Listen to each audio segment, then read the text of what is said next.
All right, welcome to Charitable Giving under OBBA. We are probably going to refer to that new tax law today as OBBA. We may read out all of the letters for the initials for the acronym or just refer to it as OBBA. But definitely we will talk about stewardship strategies for Christian business owners today. We have a few attendees already in, guys, and then we will give them just a couple minutes to let them file in and get situated before we get started. So, for all of our attendees here with us today, thank you guys for being here. Awesome. Well, Rachel, thanks for kicking us off. Obviously, you and I, we can give a little bit of self-intro, but we also want to introduce our friend Trey. And before we do that, I'm going to go ahead and just open us up in prayer, and then we can kind of quickly get started and then do introductions if that's all right. That sounds great. Hey, Awesome. So, just dear God, thank you for today.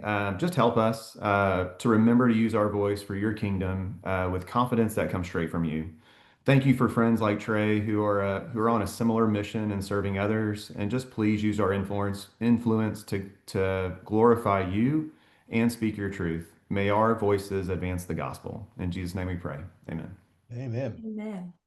All right, thank you for that. Okay, I want to introduce Trey Little, our guest with us today, who happens to be a Reverend Dr. Trey Little. I asked Trey ahead of this before how he would like to be addressed, if he would like all of his well-earned titles or not. And he said, I'm just Trey Little. So thank you for being humble, Trey. But you have served as a senior pastor, as a head of staff in ministry, and also served in investment banking prior to your role that you have now as president of National Christian Foundation Houston.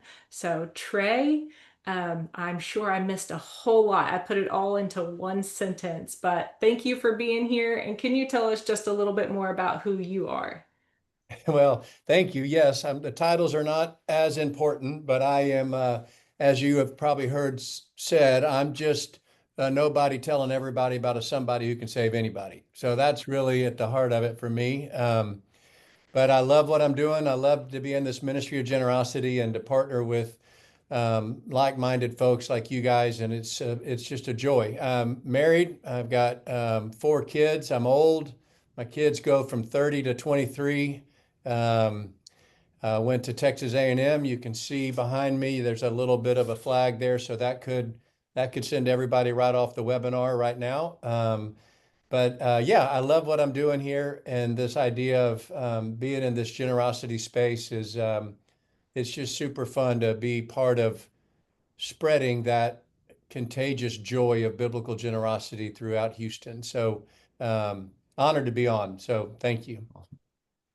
Well, and just a little bit of background on how Trey and I know each other. So, Trey, we're involved in a group called C12, where it's just leaders get together and encourage one another and, really advance the mission of, just being good stewards. And I love the fact that you're here today. And, Rachel and I have kids in college, similar to you. You kind of extend down to those college years and fully in the SEC conference for you. We're still Big 12 for both of our daughters. But even this past weekend, we were up at Baylor visiting our daughter, and it was Dad's weekend for her sorority, and visited the church that she attends there in Waco, Antioch, and even the church service.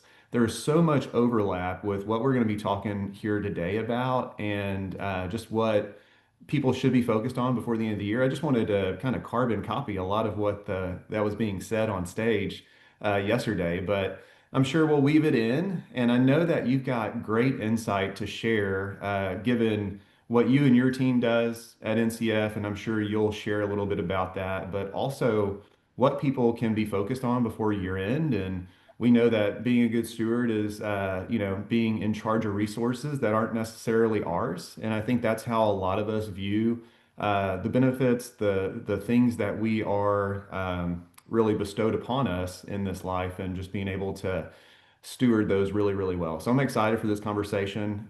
Rachel, I think you have some other housekeeping announcements as far as like the chat and just some things that we've already dropped in there, correct? Yeah, absolutely. So I have dropped in a PDF copy of the slides that we will review today. So if you would like to grab those out of the chat. We also have the Q&A panel that you can use. If you have a question that you'd like to ask, you can ask it through the chat or through Q&A.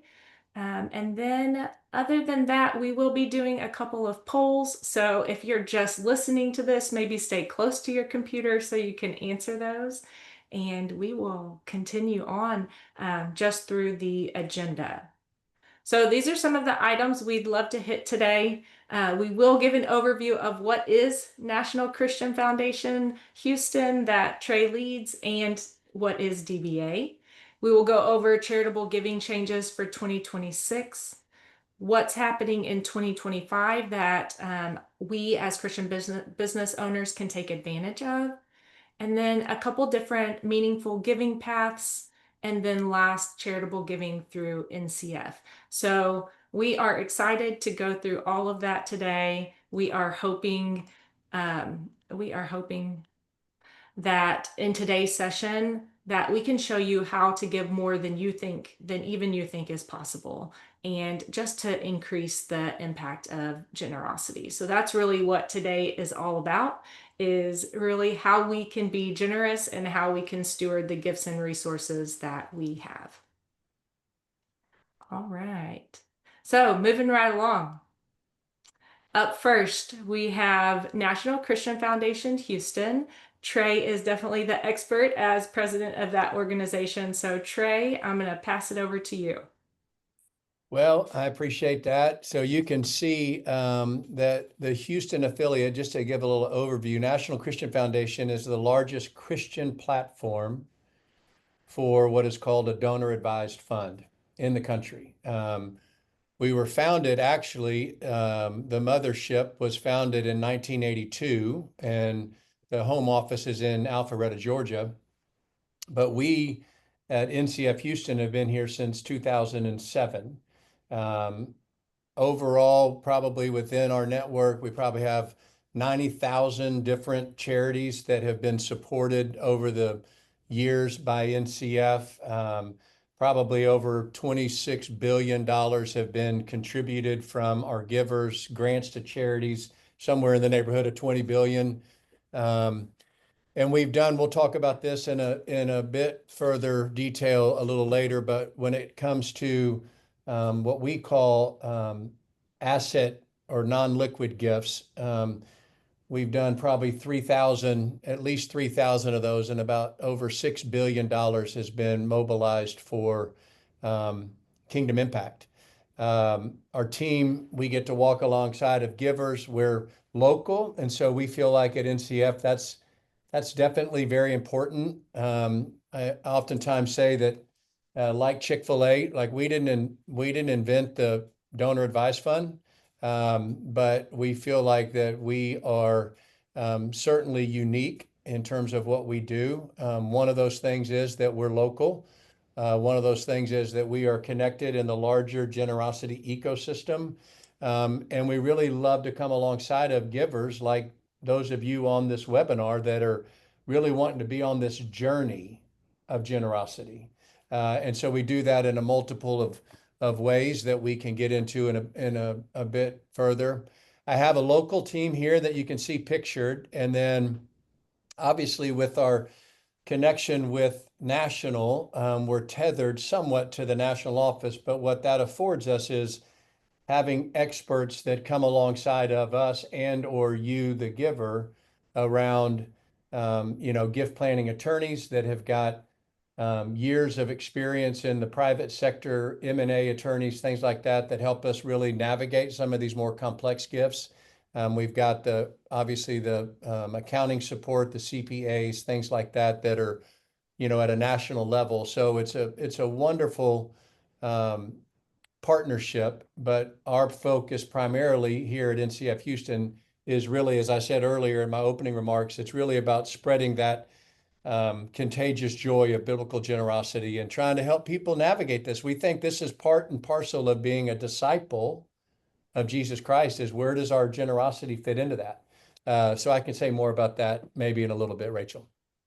Love it. Thank you so much for that. And I'm going to pass it I'm going to pass it on to Marcus too, Yeah. to share a little bit about DBA. Yeah, and I want to touch on what Trey and NCF are doing at the local level a little bit later on. And just the joy that we get to work with them on a variety of different things. But for those of y'all that maybe don't know as much about Rachel and myself, have come in through the Reverend Dr. Trey, Little today.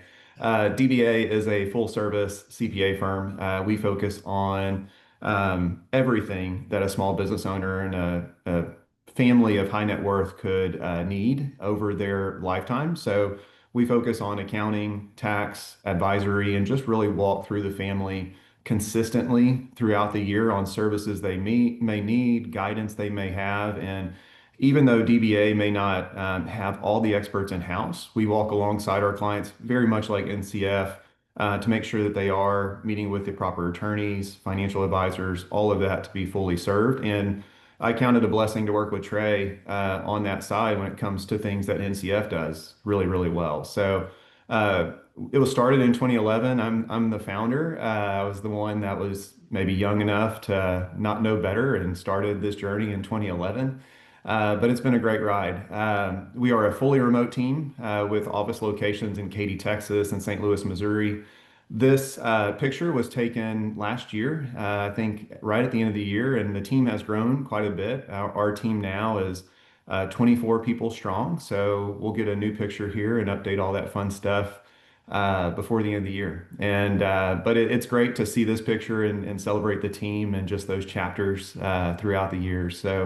But yeah, our business and tax strategy, we really look at it from the lens of what's going to be the biggest impact for this owner and their team or their family. We look at family net worth and the decisions that should be made at a family level versus a lot of times we see in our industry that it's led from a corporate level. And we want to make sure that we're doing the best advice that we can for the family and those that are impacted, whether it's internal stakeholders with team members and their families or external stakeholders with maybe clients, customers, community at large. So it's been a really fun ride.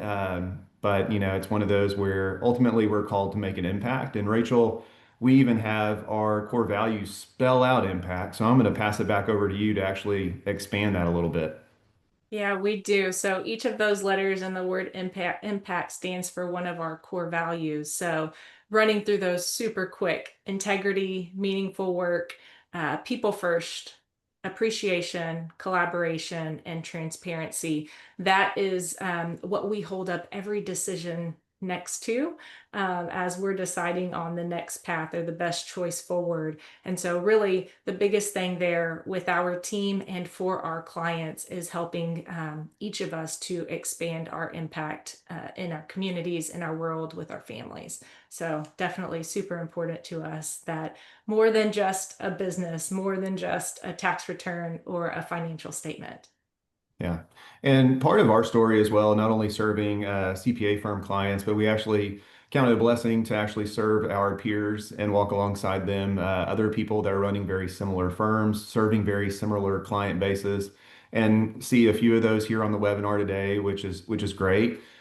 We do that through a sister organization collected by DBA. It's actually under Rachel's name today, where we host a lot of education and podcasts and webinars for our CPA friends that are working through industry just like us. And so we find it very fulfilling to be able to do that. And that's the only way that we can get return on our mistakes or our experiments beyond what is working in DBA on a daily basis. But definitely the failed experiments, if we can help a fellow firm owner navigate that and maybe not make that same mistake, then we count that a huge success on that experiment that didn't go as perfectly as it should have. So that's another part of our story. So maybe you have other people that are in your atmosphere that are CPAs and they want to do life with somebody outside their bubble, and so we would honor an introduction to that as well. So all right, Awesome. Rachel, what's I up next? Yeah, I just dropped again the PDF, same PDF file into the chat in case anybody joined us after that first one was shared. So if you see that PDF in there, you can have that to save for after or to follow along if needed. Yeah.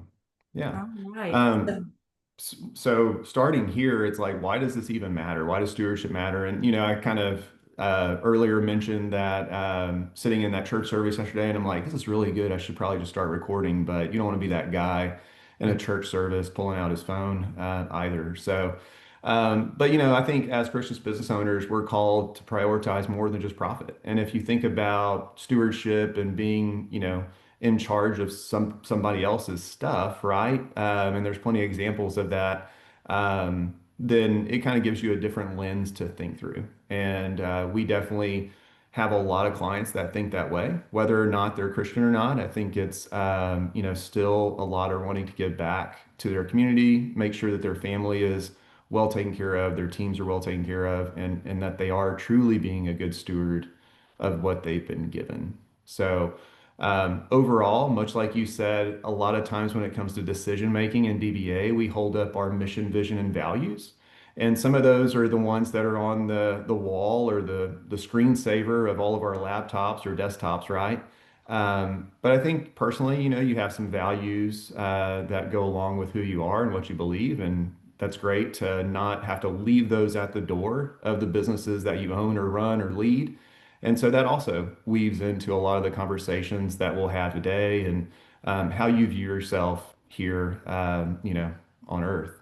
And then, finally, it's just charitable giving can be a benefit from a tax perspective. That's obviously not a lot of the reasons why people give, but they do get a benefit. And so if it is integrated into your strategy, it's amazing to see that multiply. And I can speak for ourselves. It's cool to see yourself give $1 and what that means to give it up, but to see that being multiplied by organizations and charities that are just doing great work all around the world. It's really cool to see how that dollar expands its impact versus that dollar being kept in your pocket. Mm. Yeah. Trey, do you have anything to add? I know you get to see that giving really as an act of worship and how that impacts others. Anything to add here on why stewardship matters? I loved strategy that Marcus said. I think that oftentimes what we aren't very good at, meaning generally speaking, those of us that are trying to figure out this idea of generosity, is maybe not thinking of it as much of a strategy like we would with our businesses. And I think that there's such value to develop a generosity strategy, a giving strategy. And that's where I see the kind of the light bulb goes off and people's joy needle moves whenever you start thinking a bit more intentionally around that. And I guess I would say also it was Winston Churchill that said, "We make a living by what we get, but we make a life by what we give." And so it's always that tension of, do we have a scarcity mentality or do we have an abundance mentality? Do we really believe that God owns it all? So what we see on our side of what we get to do is that there's obviously a heart component to this. But then when that heart component is freed up and understanding this idea of this privilege to be generous, then we come alongside and try to navigate with the head or the what and the how part of it. Just like you guys do as CPAs, you're saying, what are we doing with this and how does this look? And so that's where that idea of strategy is interwoven. And I love that because there's so much possibility beyond just, I think I should give some to my church. Well, that's true, but what if there was a way to be more strategic with your business? And we come alongside of business owners and advisors to try to help them. I call it to have a generosity imagination. And that's fun because I sometimes don't think that that's how we think about this idea of generosity. So Yeah, just a few added thoughts. that's I good. love that. Yeah, and I think to your point, it adds great perspective, Trey. I know that a lot of us being placed where we're at, and even in Texas necessarily, for a lot of us here, we were kind of born on third base when it comes to the grand scheme of life. So, All right, while you guys are talking, you guys can keep going. I'm going to launch our first polling question. Do you align your giving with your mission? Do you align your giving with your mission as our first polling question? So we appreciate everyone participating just so we have a better idea of who's joining us and kind of where you are on the continuum of your generosity and intentionality behind that. Yeah, and this could apply both to a business owner, business leader, but then if you're none of those, it could also just apply to you individually and what you set yourself out as far as like your individual mission, if you have one. All right, I think everybody participated in that. I'll share the results. And Good. looks like a lot of people definitely align their giving with their missions. Um, I think sometimes, and I would say this would even apply to us not so long ago, that maybe didn't really think about it a whole lot, had a place that we felt called to give and it just gave there and didn't really think about how that aligned. Yeah. Well, it's good to rethink strategy, right? And looking ahead to that next slide, Rachel, something like a new tax law helps you rethink what you're doing. So many of y'all that know, we did a previous webinar back in August, just Rachel and I talking about OBBBA, OBA, if we want to call it that today. But just talking about the changes that were passed, signed into law on July 4th. There's a lot of discussion leading up to that passing and signing into law. So once it's been passed, obviously we want to break down what passed and how that impacts those that we serve, but then also those that are also in circles of influence to pass along the message as well. So, but changes with OBBA as far as it relates to a charitable lens, a lot of people celebrated OBA and that, it was a huge win for kind of people across the board. And overall, it was a big win from a tax perspective. But there are little nuances within the tax law that you do need to pay attention to, especially if you are a giver, if you are in a high tax bracket. We want to make sure that you know about that and know about what options exist before the end of the year, because there are some things that sunset in 2025 and change into 2026. So here are three of those that we'll cover today. It's just the cap on charitable deductions for high income taxpayers. We'll cover that in an example here shortly, as well as the new deduction floor for itemizers. And itemizers, do you itemize your deductions on your Form 1040, your individual tax return, or do you take the standard deduction? It's kind of a little bit of inside lingo, but one of those things where if you do itemize just the deduction floor. And then finally, we talk about itemizers again, just that universal charitable deduction for non-itemizers. So all that to say, that cap really on charitable deductions, if you're in that 37% federal income tax bracket, and maybe you have to go pull the PDF of your tax return and actually figure that out. But overall, if you're there, then there could be this cap that comes into play in 2026 that's not there today.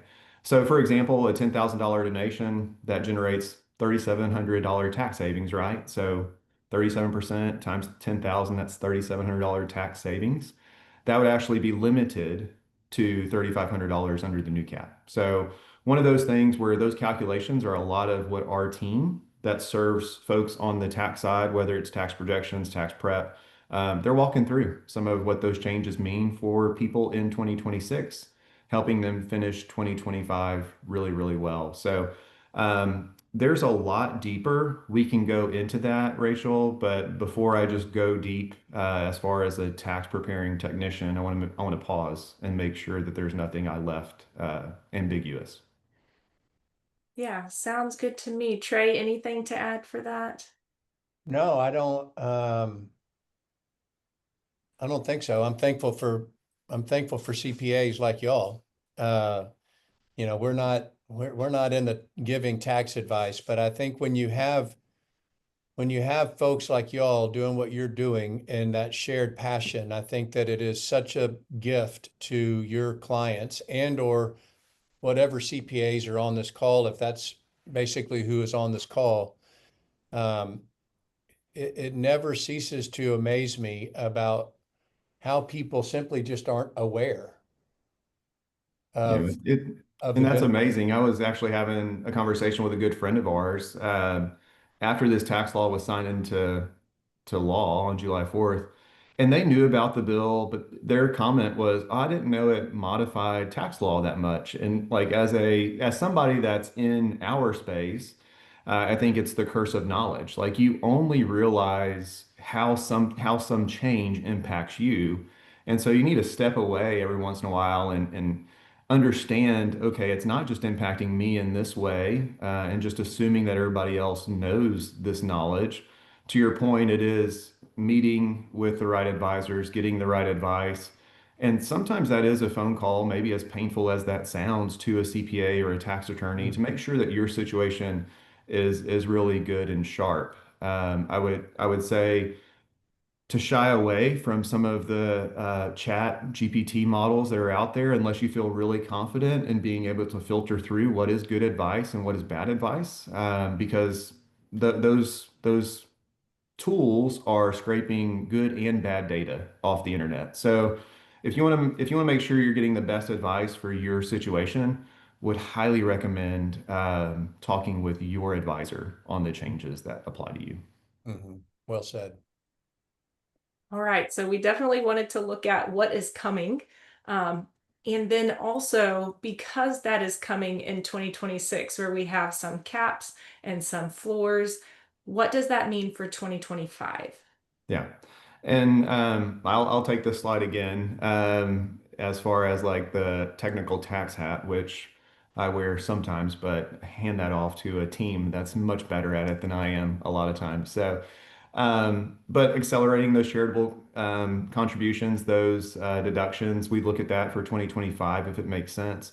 Obviously, that strategy makes a lot of sense if you're going to have a high income year and that's out of the ordinary. We kind of recommend some of these strategies just to make sure that we're offsetting that higher income year. And we want to really smooth out the tax brackets from year to year is our strategy a lot of times in having tax planning conversations. So accelerating charitable contributions, you could do that directly to the charity. You could have them come into a windfall. That's sometimes good and bad, just depending on what's going on at the level of that organization. The other thing is just bunching, looking at multiple years and trying to take tax benefit of that. That strategy used to be a thing back in the day whenever you would have a high giving year, maybe pay your property taxes, double up, things like that. You would itemize, you would take all those deductions, and then you would flip down to a standard deduction. That changed a while back as far as that bunching strategy, just because of the state and local tax caps at $10,000. That's also a new part of the tax law that we're not going to get into today, that could be increased to $40,000 for you. But one of those things where that bunching could come back into play for you as your family is concerned because of that state and local tax maybe going up to 40,000 total cap and some of the charitable giving that you may do within your family. How we achieve that, a lot of times, people talk about private foundations and just the administrative burden that comes along with those. Today, we're not going to focus on really that vehicle. We're going to focus on something that we love, those donor advised funds. And obviously, Trey and NCF are well versed in those as a DAF themselves. But we've given that advice on donor advised funds for a while, and we love it because maybe the charity doesn't come into a windfall in that one year. Whenever you accelerate those contributions or do bunching, you're able to spread it out and control the checkbook, if you will, a little bit better with that donor advised fund. The other thing to kind of mention is some of these charitable organizations that we serve and are involved in, they're not as advanced as we would maybe think they are. So even accepting a large windfall of cash or maybe even a donated stock or appreciated stock, they don't know what to do with it once they've received that. So we want to control that and make sure that we're monitoring that all the way from giving to really use of those funds a little bit better with the DAF. And so those are the ways that, DBA and our team has kind of advised clients for 2025 because we want to make sure that, hey, we're getting that full 37%, example that we're getting full dollar for dollar benefit of that. But then also that we're just aware of the recipient and how that impacts them and making sure that they're left as best off as we can in a situation. Do we want to continue with a little more on that, or do we want to look at some examples of what this means for taxpayers? So Trey, I know you and your team have also started advising people on 2025 versus 2026 giving. Before we get into an example, is there anything high level that you want to make sure that we cover as far as these last two slides? No, I think that's right. The only thing I would say is, certainly we don't want to make it feel as though that it's I mean, it's an opportunity. I think that the slide is titled, correctly. It's an opportunity. And I think that that's again, when the joy seems to be more evident whenever you seize the opportunity. I will say about the donor advised fund, though, I think that it's really important for people to know that it is it's also an opportunity. And so for you to be able to um, accomplish what you would want to as a either an advisor or you as an individual giver, and say 2025 is an opportunity for you that, yeah, I need to be more generous. I want to be more generous. I get to be more generous. I think a donor advised fund is such a great tool for that. And then again, it goes back to what we said earlier about the idea of strategy. You want to do that before the end of the year. So let's do it before the end of the year. But then it affords you the opportunity, because you got the tax benefit, it affords you the opportunity now to be strategic. So maybe that some of this is going to go to your church, or some of this is going to go to your university, or some of it wherever that 501c3 ultimately is. But it really does afford you that um, time to really be prayerful and strategic about what it is that you are going to do with what God has so richly blessed you with, so that you can be a conduit for blessing to 1, 2, 5, 10, 12, whatever. And I think that's the only thing I would add to that, is it's just such an incredible tool when it relates to generosity. So That's We'll good. pause for a couple of questions and comments. Trey, a question up for you. Is there anything charities should be doing to meet the giving needs of the charities, DAF donors in 2025? I think that is a great question. Part of another hat that we wear at NCF is try to come alongside of ministries as partners to them. But if that question's coming from somebody that's involved in a ministry, then um, I think they need to be aware of the ministries need to be aware of it. And then obviously they can have conversations with Marcus and Rachel. They can have conversations with us at NCF.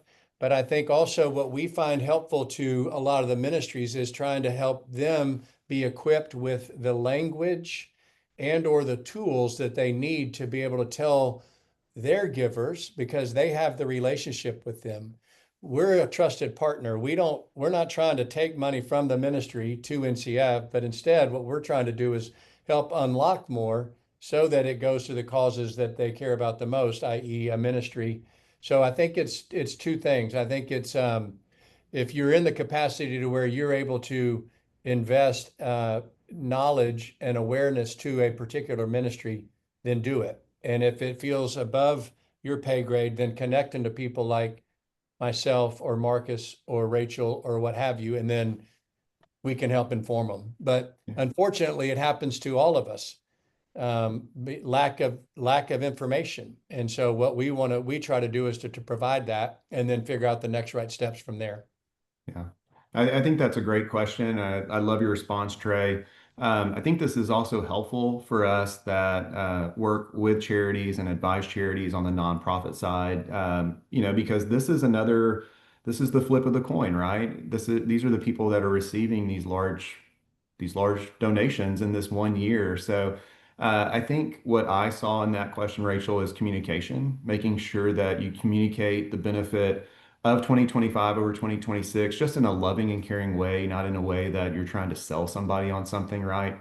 But then on the other side of that communication, hopefully you get feedback on, no, this is on our roadmap to do before the end of the year from some of your donors or those that are using vehicles like donor advised funds, that this money is coming. Because then what the charities or those who advise charities should probably do is say, okay, how are we going to use these funds? Are we going to accelerate different programs and different things that are within our control, or are we sitting on those funds and then we have to explain why we're sitting on those funds? But ultimately, it's tying back to the mission, vision, and values of that organization to make sure that they're also being a good steward of the resources that they've been given, and that they're just not, sitting on things unnecessarily. Yeah. All right, one more question. Marcus, this may be for you. Is the cap on charitable contributions 35%? Yeah, it lowers it down to 35%. Okay, and then last question. Do either of you have a recommendation for DAF selection? I have checked with a few brokerage firms, and it seems the fees can be prohibitive if you do not have a large amount to donate. Trey, we love working with NCF. I know that this can be a commercial for NCF. Most large brokers do have access to whether it's Fidelity, Charitable Trust, or different things like that. I'm not aware of any minimums. Maybe you are, Trey, and you can speak to that question a little bit better. That's great. Yes, I don't want this to be an NCF commercial, but we obviously love what we do. And I think, again, like I said in the beginning, we're not the only donor advised fund out there. Fidelity Charitable Trust, Schwab, Vanguard, NCF. I think what I have found in my experience is that it has to do with who are you best aligned with. And I think that from our perspective at NCF, we are finding that people appreciate the value prop of an NCF. Again, we're local, our Christian values, the guardrails that are there in terms of due diligence, looking at various 501c3s, that type of thing. But there's no minimum that I'm aware of. There's definitely not a minimum at NCF in terms of what contributions you would make into your giving fund at NCF, which is what we call a DAF. We call it a giving fund. The only minimum that NCF has is currently our minimum grant, meaning what is going to come out of your giving fund to a 501c3. Our only minimum there is $100. That may change for us to go lower, but that's the only minimum. There's not a minimum for me to open up a giving fund at NCF. I've got to have $10,000 in there or anything like that. And I actually don't know of that to be the case at any brokerage firm. I mean, at any other DAF provider, but I could be wrong. But there's not a minimum at NCF. Yeah, I think you're spot on because, my personal experience working with NCF and then also Fidelity Charitable, you can take those accounts all the way down to zero and they stay open. You can take them down to a few dollars, but I'm not aware of any minimums. The only minimum, as you said, would be on the giving side. Yeah. All right, we will continue on. All right. So, on the tax side, we're still on the tax side. We need to hurry up and get to the good stuff. But on the tax side, the charitable deduction benefits, hopefully this is just a good visual. Rachel will send out the slides and everything like that, but I know this has been screenshot a lot. We just like to break it down between the 2025 rules and those 2026 plus rules because that's going to be for a few years. Just the difference in non-itemizers, itemizers, but then also corporations. So corporations, we're talking 1120C filings because that, in the eyes of the IRS, is its own separate taxable entity, files its own tax return, pays its own tax at that level. So it's treated a little bit differently. If you own a partnership, an LLC, an S corporation, all of that flows through to you on your Form 1040. It's called a pass-through entity. And so those two buckets remain kind of the same for you, regardless of your structure, unless you are a C corporation. So, but just some things to be aware of there as far as how things flow down to you, what is an option, and then all the fun stuff of, the change in the tax law. Yeah, And this is a review. So if anybody is on here, this is our second webinar in this series. And so this is fully explained in the first one of the series, which when we send this out after the webinar, we'll make note of where you can find that if you weren't here for the first one. Yeah. I feel like we were covering some accounting and tax 201 for some folks and not really giving, filling in gaps for 101. Yeah. But this is looking at just taking it a step further before getting into our next polling question and just saying, okay, we've got $1 million of AGI, which that's adjusted gross income. So you're doing pretty well personally on your tax return. You've got some investments or a business or some wages that are helping push you into the highest tax bracket. And what's the impact of that $100,000 gift? So under current tax laws, you get full deductibility of that up to 60% of your AGI. You're not over 600,000 and going to roll that forward. It actually can be claimed in the year when you've given it. So it's that $100,000 deduction is allowed, and the tax benefit of that at your 37% tax bracket is $37,000. So the subsidy from the government for making that $100,000 donation, it's only a cost of 63,000 to you if you want to look at it that way. So fast forward to 2026, new tax law was signed July 4th and all the new fun stuff. So you get an AGI floor of $5,000 given your $1 million of AGI. The deduction allowed is now 95,000. That value capped at 35%. That was that question that came in. So the tax benefit, 95,000 times 35% is 33,250. Don't ask me to do math in my head. Hopefully that is right. But yeah, so you can compare just right there, 33,250 versus 37,000. Now on $100,000, it's only 3,750, but still 3.75% difference at the end of the day, whenever you look at that. So yeah, that's the quick and dirty of a just $100,000 gift for $1 million AGI person. Yeah. So when we talk about expanding impact, that's kind of where we're looking at. What are those extra thousands of dollars? What do they mean to think about your favorite charity? Yeah. Is really why that's important to us. And I think a lot of times, like when we give advice as a team, obviously it would be real easy for us to say, load up your charitable contributions in 2025 versus 2026. But we may not know everything that's going on in life, in your business, everything like that. So we would never encourage you to go into debt to do that. Like there's just other things that you have to put in perspective. And, obviously common sense wins out a lot of times.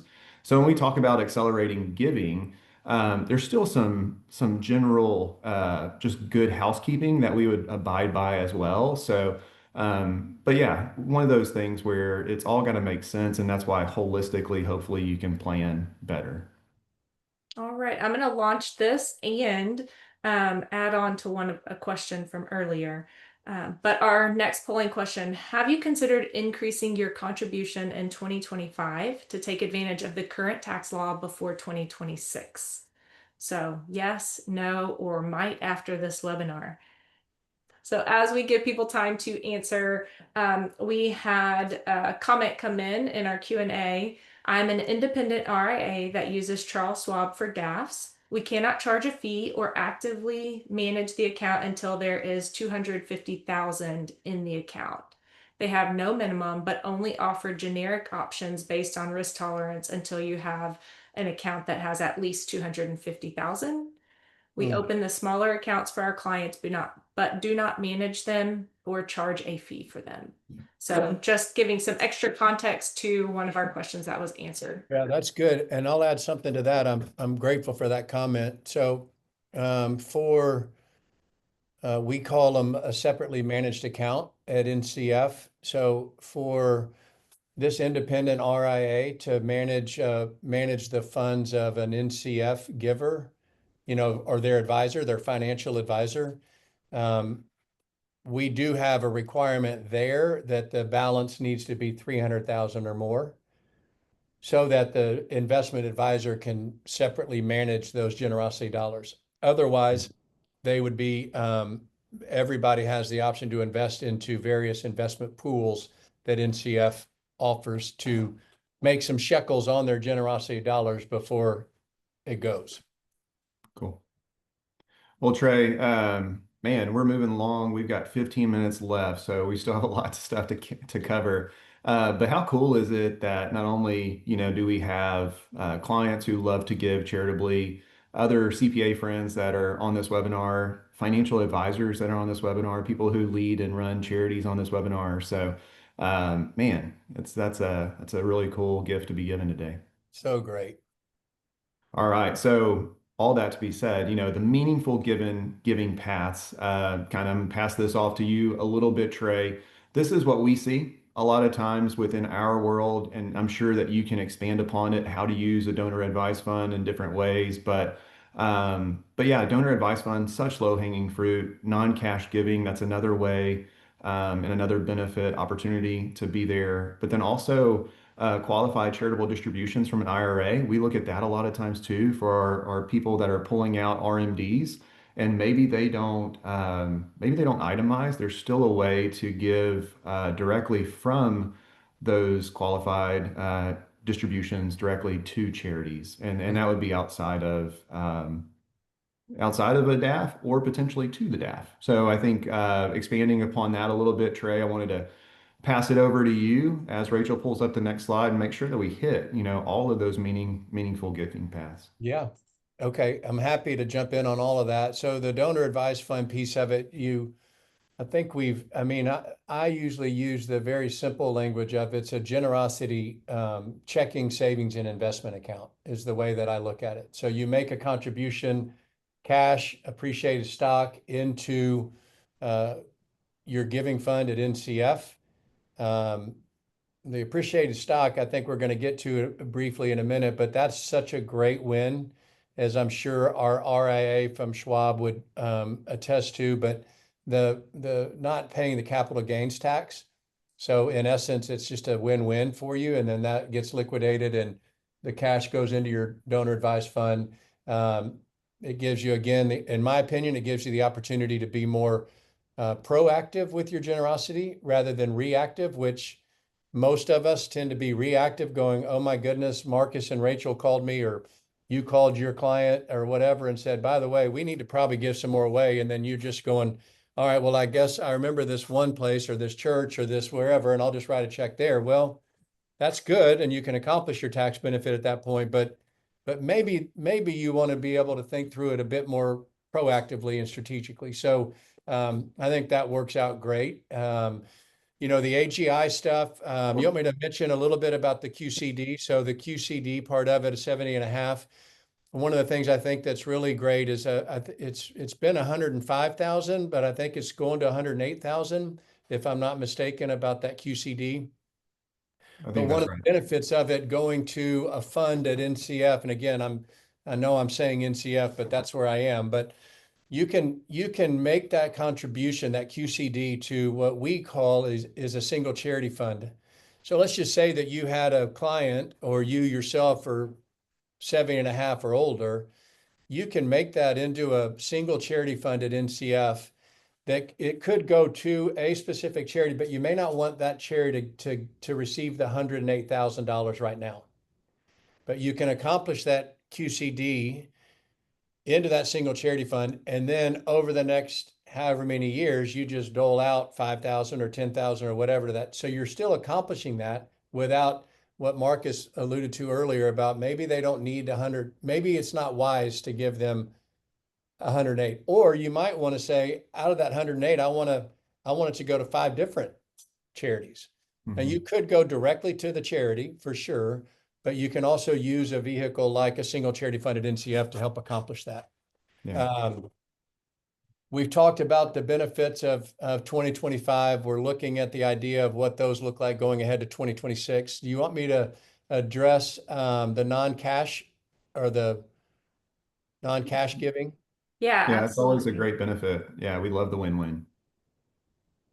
Um, so this slide is what is so interesting. I mean, we use the language around here of friends don't let friends give cash, which is not really true.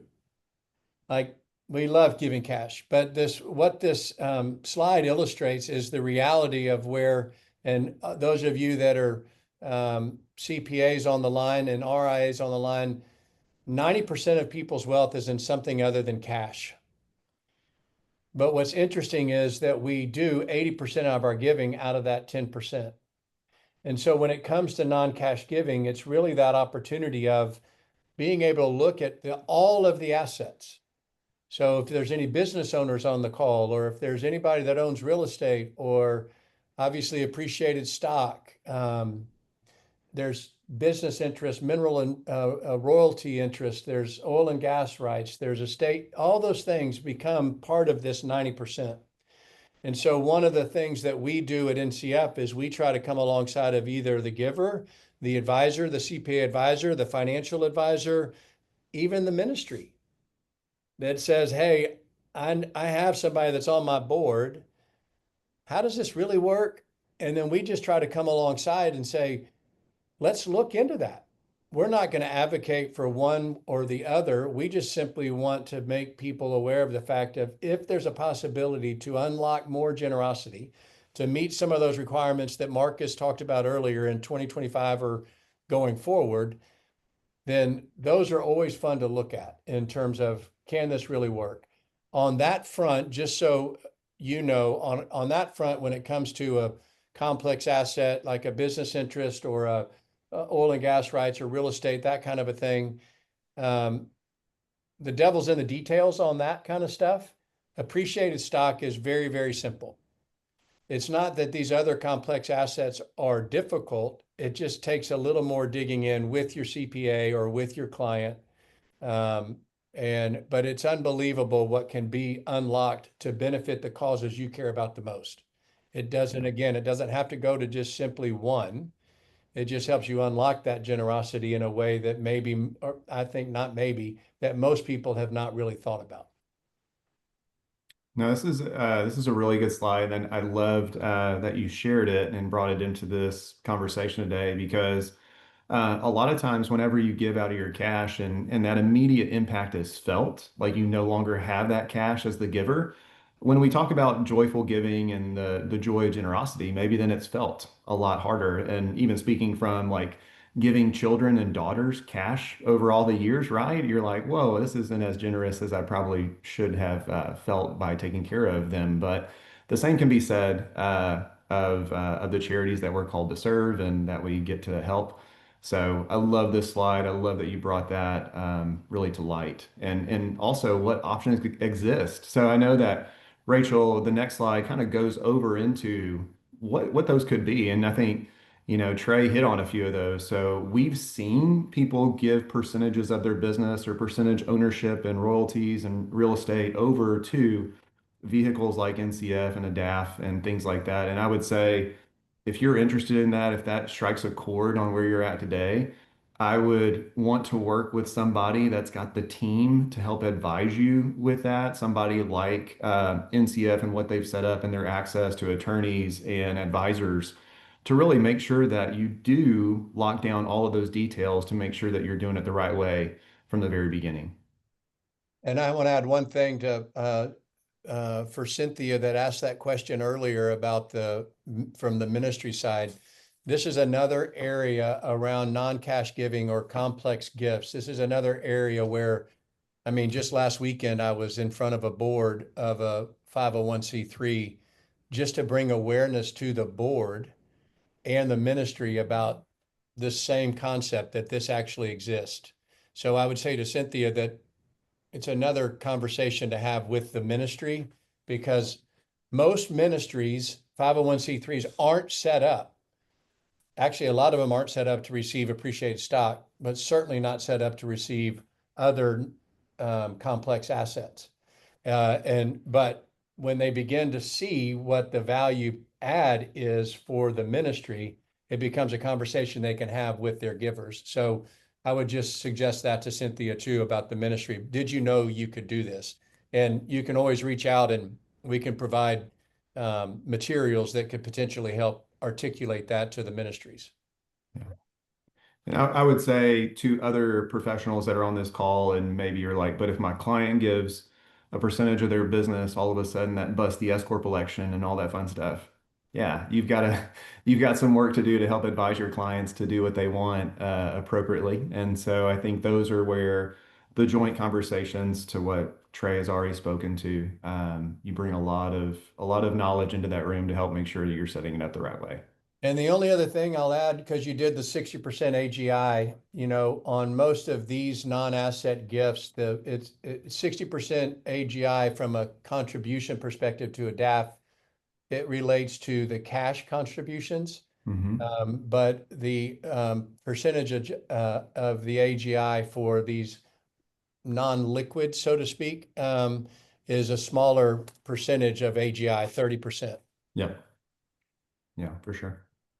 All right, and here's just a quick visual of how NCF and Trey can help get those things, the non-cash assets and gifts, over to the charities of choice. So again, just we have to be aware to know what's available to us. And so I think this helps make it very visual on what that would look like. Another question came in that I wanted to throw over to you guys, Trey and Marcus, um, that relates to a non-cash gift of a partial business interest. Can a prearranged sale of that interest be conducted through a DAF?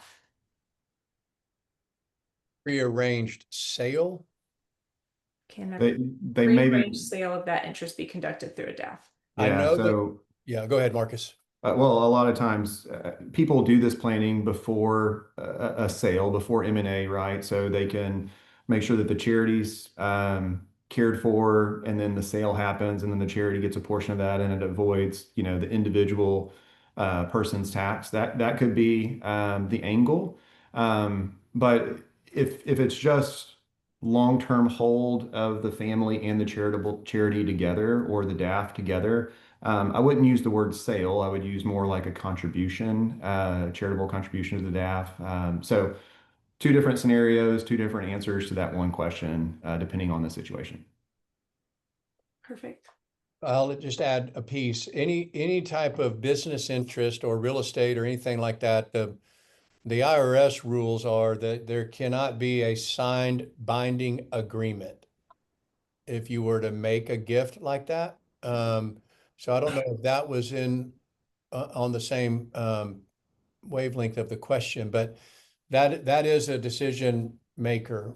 There can't be a signed binding agreement. There could be, I think that we might have a liquidity event in our business in the next, 6 months or 4 years or whatever that, is okay. Or I think we're going to start pursuing people that might want to buy it, and you can do that. That's fine. It's just no signed binding agreement if you wanted to give before you sell. That's good. All right, our last polling question is up. Have you ever given non-cash appreciated assets as part of your giving strategy? So we have a few answers that have come in, and we will end and share those results. So about 30% have, and about 70% have not done that. So I think, again, just learning more about it, what it is, what are the benefits, both to the business owner, but especially to the receiver of those gifts, and the impact that it can have is important. All right, and our last slide are just the next steps. So in our last 1 minute, be sure, if you have not talked to your CPA or tax professional about your year-end tax planning, to get in contact with them and schedule a meeting before October 31st. We say that because we want you to get in touch with them and get that meeting scheduled before the holidays. After the holidays, it may be hard to get in contact with them. We also, Trey has been kind enough to lend out his contact information here, so you can scan that QR code and get to his page and click on the contact button for his information and to work with him.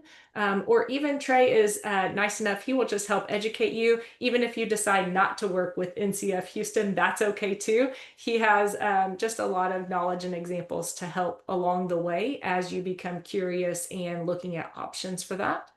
And then last, make sure that you sign up for our next OBBA webinar for Christian business owners. You will be able to do that through an email notification that comes later on. So thank you guys for attending. We hope that you have learned at least one thing new today, and are thinking about your generosity in a different way.